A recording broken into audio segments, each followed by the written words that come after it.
యేసుక్రీస్తు వారిని ఇంకా విశ్వసించలేదా? ఒక్కసారి యేసుక్రీస్తు అనే నామము యొక్క అర్థాన్ని గ్రహించండి. ఒకటి, యేసు అనగా పాపుల రక్షకుడు, అనగా మనము ఎంత ఘోర పాపులమైనను రక్షించు నామమే యేసునామము. రెండు, క్రీస్తు అంటే అభిషిక్తుడు, అంటే మన పాపముల యొక్క విమోచన కొరకై ప్రత్యేకంగా ఈ లోకానికి వచ్చి మన పాపముల ప్రాయశ్చిత్తమై తన రక్తాన్ని చిందించి మరణించి సమాధి చేయబడి తిరిగి లేచిన నామమే యేసునామము. మూడు, యేసు ప్రభువును నమ్మితే చాలు దేవుని కుమారులుగా ఉండుటకు అధికారము ఇచ్చు నామము యేసునామము.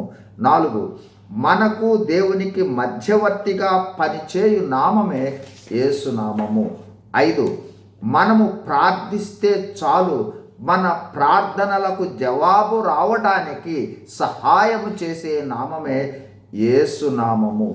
ఆరు, యేసు ప్రభువును మనము కలిగి ఉండుట వల్ల దేవుని చేత గుర్తింపు కలుగజేయు నామమే యేసునామము. ఏడు, యేసు ప్రభువు నామములోనే శాంతి సంతోష సమాధానాలు, అంటే శాంతి సంతోష సమాధానాలను ఇచ్చు నామమే యేసునామము. ఎనిమిది, యేసు ప్రభువు నామములోనే ఈ లోకములో నిరంతర భద్రత.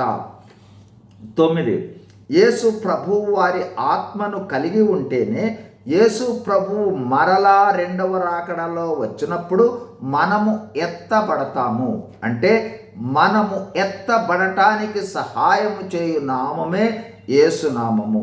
10, ఈ నామము ద్వారానే మనము దేవునితో ఎడతెగని సంబంధాన్ని కలిగి నిత్యత్వము దేవునితో ఉంటాము.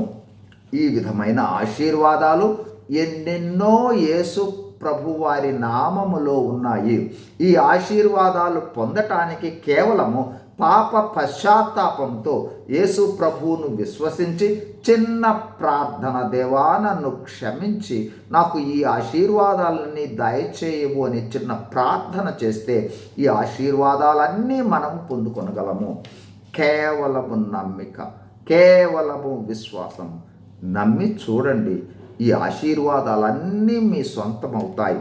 యేసు ప్రభు వారిని విశ్వసించండి, గొప్ప ఆశీర్వాదాలను నిరంతరము పొందండి. God bless you. Thank you.